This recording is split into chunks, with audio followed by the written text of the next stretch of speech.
Maybe you planted your iris flowers a few years ago or possibly last autumn in the hopes that you'd have some nice, beautiful, fluffy flowers to beautify your spring garden, like I have here.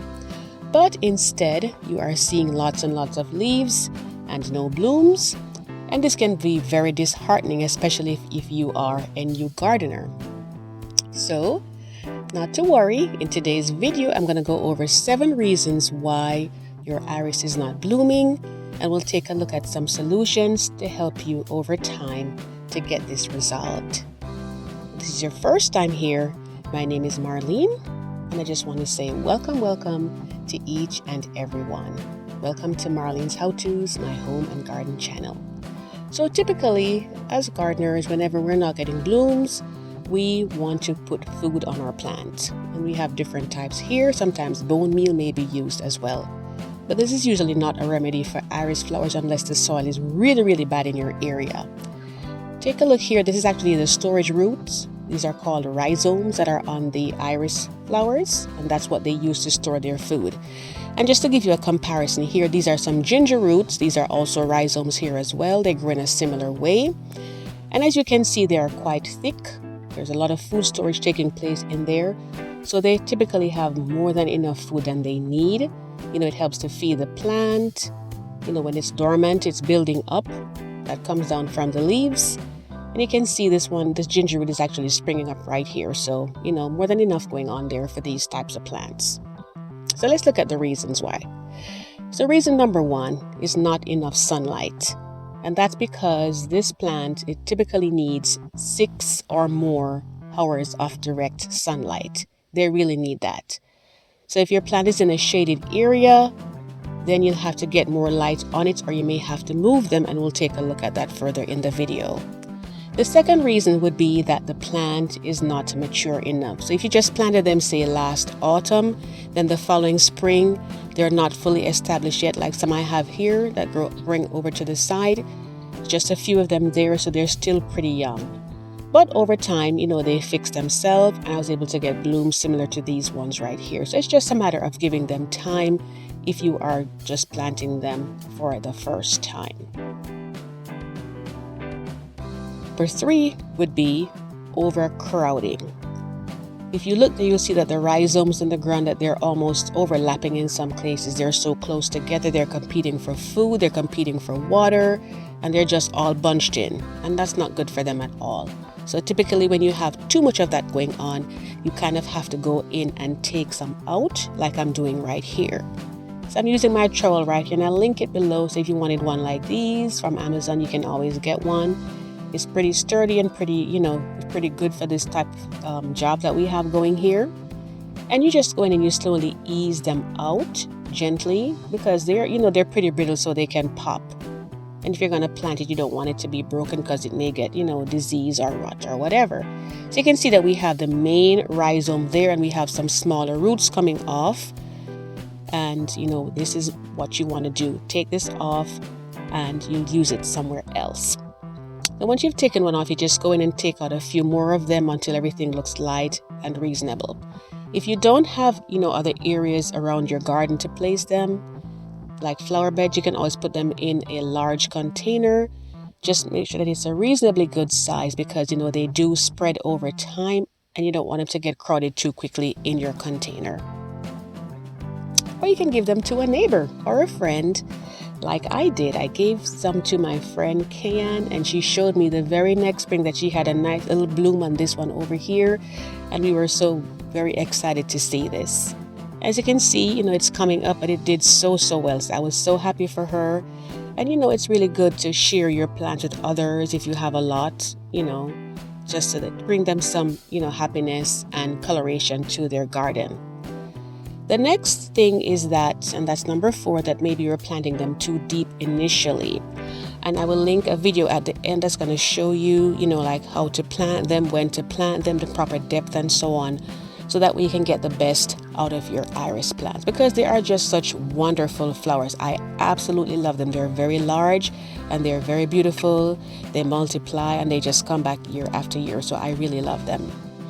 The next thing is that possibly, and this is number 5, that you're putting too much mulch on them. I'm just showing you some cypress mulch right here. You can have pine bark mulch, different types of mulch. But if there's too much on them, then what happens is when it goes on them, it gets root rot, and that affects the plant.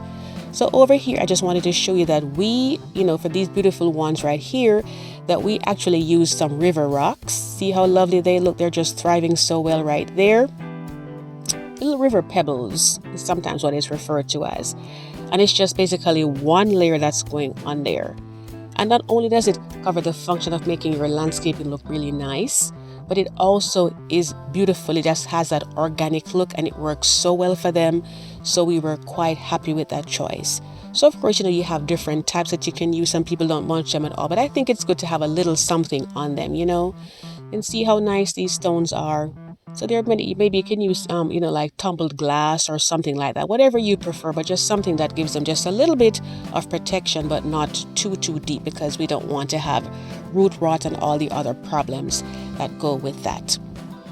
And so just to say that, this is a home and garden channel. I do a lot of gardening videos, and I would absolutely love for you to hit the subscribe button and tap the notification bell twice, so that way you never miss an upload. You can always see what I'm up to and get more information. So now we're moving on to the next possibility, and this is that you're actually having pests on your iris plant. So right, you can see that these roots are damaged. They have some leaf borer pests going through that go down to the roots and actually affect them. And unfortunately, when they are like that, you just have to go in and take them out. Unfortunately, we don't want to lose our plant, but in this case, you really have to take them out, because we don't want it to spread to other parts of the plant and you lose your entire, all of your flowers. You really don't want that. So we just go in and ease them out. And as you can see, I took my time doing it just to make sure it doesn't impact anything else that might be close by. And I'll just take it out. And this, you'll want to make sure you're putting it not in a compost heap, but you want to put those in the trash so they just don't get spread anywhere else. And just to say that as a gardener, it's really good to go in and inspect your flowers, go around and inspect your garden, because you can have infestations coming in such a short time, whether it be from pests or diseases. So it's good to keep an eye on them. Like here, for example, you see that these are looking like weevils right here that's coming out. And this doesn't really prevent your plant from flowering, but it can be like an annoyance, so it's good to just get rid of them. So what I did was to go in and spray with some insecticidal soap on here to get them off.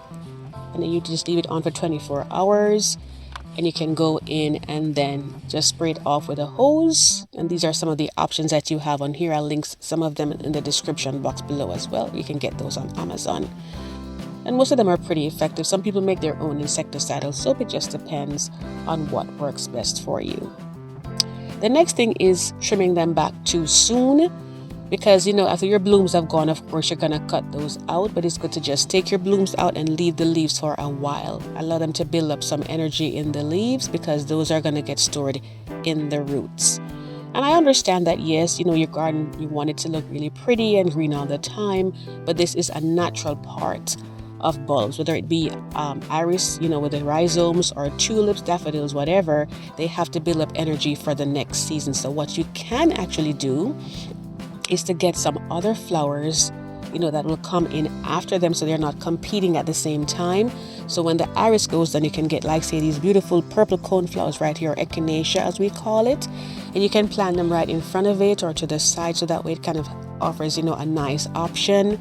So while they're changing, the leaves on the iris is changing, these are beautifying the space for you. Over here is another option as well too. These are annuals, so the cone flowers are perennials, but these are annuals, so they, they'll die out after a year, but they produce a lot of seeds and they're really good pollinators. So definitely a good choice as well too. So now let's go ahead and summarize and take a look at a bonus tip that I have for you as well. So the first reason was that you're not getting enough sunlight, so make sure that you are putting them in a spot, if you're planting them for the first time, that you're putting them in an area that gets a lot of sun.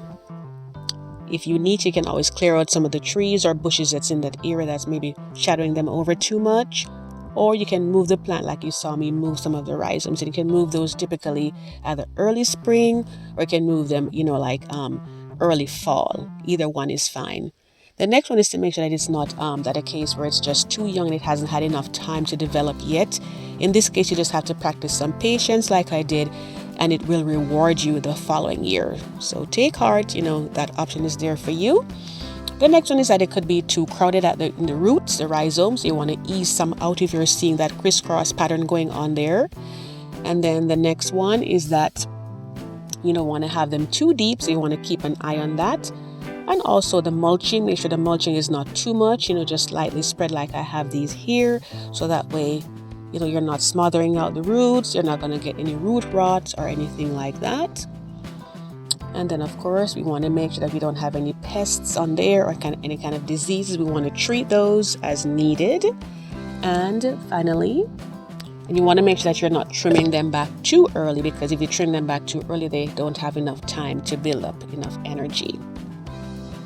Now the bonus is that you want to make sure that you know where east, west, north, and south is, because for gardeners, if you plant your flowers in a north-facing garden, then typically you're going to get less sunlight. So just remember that the sun rises in the east and it sets in the west, so that should give you an idea where north is. So try to go for south, west, or east areas if you're planting sun-loving flowers, and that should help you out a lot in making that decision. And I just wanted to take a moment to let you know that I do live videos most Saturdays. They are freestyle. We have lots of fun. It's very laid back. And you can always go in and tap on my channel icon and hit the live tab, and you'll see previous ones that I did. Or you can even join me on some future ones, so we can just shoot the breeze, talk about topical things and just have some fun. I do want to thank you so much for watching. I wish you all the very best with your iris flowers. I hope you have a wonderful spring leading into summer. I do hope to see you in the next video. Take care.